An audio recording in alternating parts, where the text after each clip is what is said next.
Assalamualaikum warahmatullahi wabarakatuh. Perkenalkan, nama saya Zailani Eza Putra dengan NIM 23111261. Pada video kali ini saya akan menjelaskan tentang materi yaitu organisasi dan sistem pertandingan. Baik, yang pertama yaitu organisasi pertandingan. Organisasi pertandingan adalah lembaga atau badan yang mengatur penyelenggaraan dan mengawasi jalannya suatu kompetisi dalam berbagai bidang. Ada beberapa jenis organisasi pertandingan berdasarkan bidangnya. Yang pertama yaitu di bidang olahraga. Organisasi di bidang olahraga ini yaitu yang mengatur kompetisi olahraga di tingkat nasional maupun internasional. Contohnya seperti FIFA, FIBA, IOC, dan BWF. Yang kedua yaitu organisasi ekspor. Organisasi ekspor ini yaitu mengatur pertandingan seperti game kompetisi seperti game ML, PUBG, dan lain sebagainya. Dan yang ketiga yaitu organisasi akademik dan sains.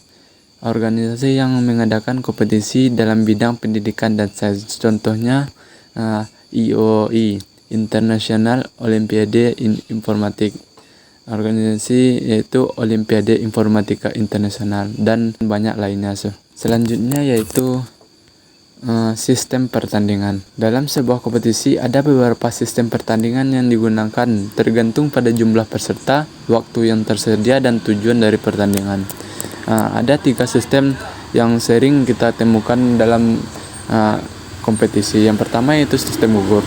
Sistem gugur ini yaitu peserta yang kalah langsung tersingkir dari kompetisi tersebut. Contohnya seperti Piala Dunia FIFA dan lain sebagainya.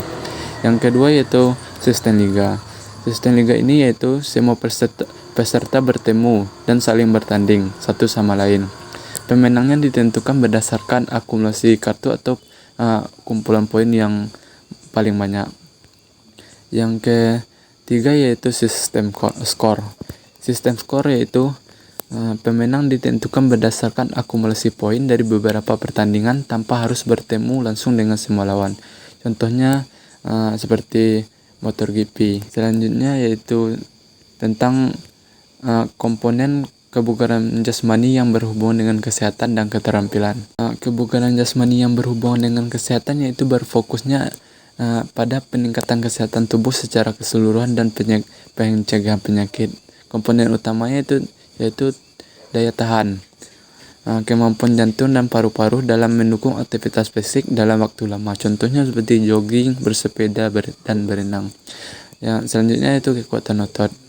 Kekuatan otot yaitu kemampuan otot untuk mengangkat atau menahan beban. Contohnya angkat beban, push up, dan lain sebagainya.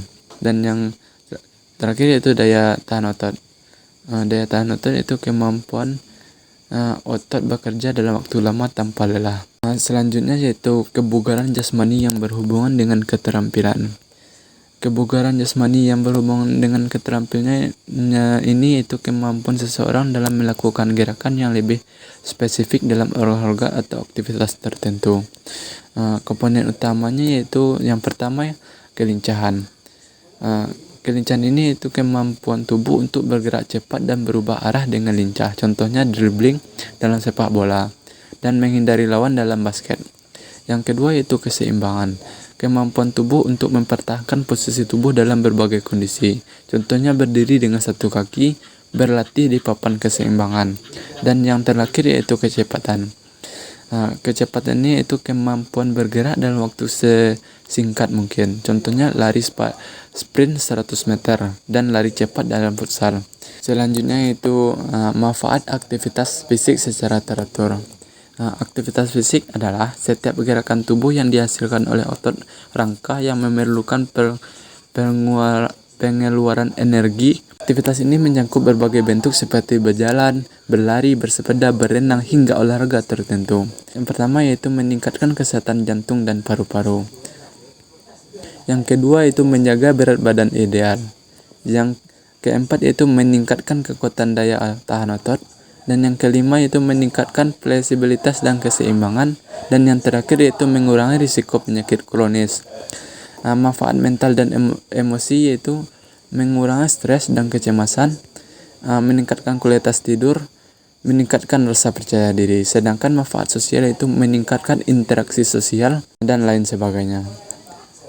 Dan yang terakhir yaitu aktivitas fisik yang direkomendasikan untuk orang dewasa. Berdasarkan pedoman kesehatan, orang dewasa disarankan untuk melakukan setidaknya 150 sampai 300 menit aktivitas fisik intensitas sedang atau 75 sampai 150 menit aktivitas intensitas tinggi per minggu. Yang pertama yaitu aktivitas aerobik. Aktivitas ini itu meningkatkan kesehatan jantung dan paru-paru. Yang kedua yaitu latihan kekuatan. Latihan kekuatan ini itu membantu membangun otot dan memperkuat tulang. Yang ketiga yaitu latihan fleksibilitas dan mobilitas. Latihan fleksibilitas dan mobilitas ini itu membantu meningkatkan kelenturan otot dan mengurangi risiko cedera.